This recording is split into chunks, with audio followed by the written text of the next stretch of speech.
Good morning friends, কেমন আছো তোমরা সবাই? আশা করি খুব ভালো আছো, আর আমিও কিন্তু খুব ভালো আছি। তোমাদের সকালবেলা উঠে এই হাই হ্যালোটা না করলে আমার জন্য ভালো লাগে না। আর ওই দিক থেকে দেখো মা তাকিয়ে তাকিয়ে দেখছে আর রান্না করছে। এদিকে নিয়ে এসেছিলো আমার ভাসুর কিছু লতি, তো সেই লতিটা একটু বেছে নিচ্ছি। আর দেখো বাঁচার পরেও আমার কিন্তু রান্নাটাও হয়ে গেল।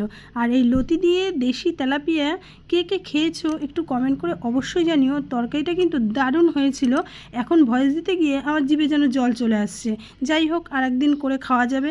তো চলো, এই রান্নাটা করার পরে আমি স্নান করতে চলে যাব। তো দুপুরের ভাত নিয়ে বসে পড়েছি, আর আজকের মেনুটা একটু তোমাদের দেখিয়ে দিই। এদিকে ছিল আমের চাটনি, আর এদিকে ছিল লতি দিয়ে তেলাপিয়া মাছ, আর ছিল একটা ডাঁটা আলু কুমড়ো সব রকম একটা পাঁচমিশালি তরকারি। খাওয়া দাওয়া করে একটা লম্বা ঘুম দিয়েছিলাম। তারপরে ঘুম থেকে উঠে দেখো একটু ফ্রেশ হয়ে রেডি হয়ে নিলাম। যাব কোথায়? রানাঘাটে।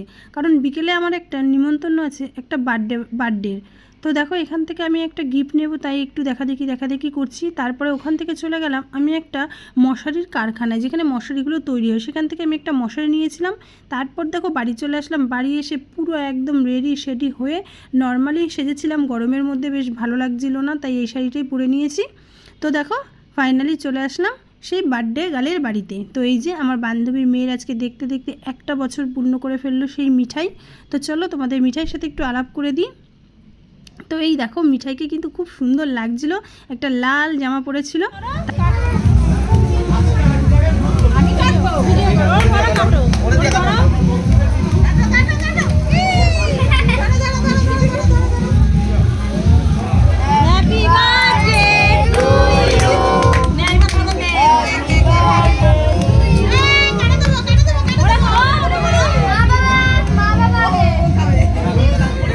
মিঠাই দেখো সুন্দর করে কেকটা কেটে নিল, একটুও কিন্তু কান্না করছিল না। ইনি হলেন রাসুদা, মানে আমার শিক্ষক অনেক ছোটোবেলার। তো এখানে এসে দেখা হয়ে গেল, তাই একটু গল্প করছিলাম। আমার পাশে ছিল আমার একটা বান্ধবীও বলতে পারো, বা এটা পন্টার বৌদি। তো রাত বেজে গেছিলো 11টা, তাই আমরা খেতে বসে পড়েছিলাম। তোমাদের দাদাভাই, আমি, অরিত্র সবাই বসে পড়েছি। প্রথমে থালা দিয়ে দিল, আর তার সাথে সাথে দিয়ে দিল ভাত, আর মাছের মাথা দিয়ে ডাল। তারপর চলে আসলো মাছ, যেটা দই কাতলা ছিল, যেটা আমি লেজাটা ভালো খাই, সেটাই নিয়ে নিয়েছি। তারপর নিয়েছিলাম 2 পিসের মতন চিকেন। একদম প্লেন মেনু করেছিল, রান্নাটা খুব সুন্দর হয়েছিল। আর ছিল আমের চাটনি, মিষ্টি আর মিষ্টান্নটা আমি স্কিপ করে গেছি। তো এই যে দেখো মিঠাই ঘুমোচ্ছিল, ঘুম থেকে ওঠার পরে আমিও দুটো ফটো তুলে নিলাম ওর সাথে। তো বন্ধুরা, অনেক রাত হয়ে গেছে, প্রায় 12টা বাজে, আর আমরা এখন কিন্তু এই মাত্র বাড়িতে আসলাম। মানে প্রচুর লেট হয়ে গেল। যাই হোক, আজকের ভিডিওটা এখানেই শেষ করলাম।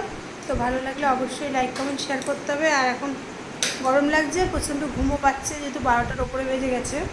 তো চলো, কালকে আবারও একটা নতুন ভিডিও নিয়ে চলে আসবো। টাটা।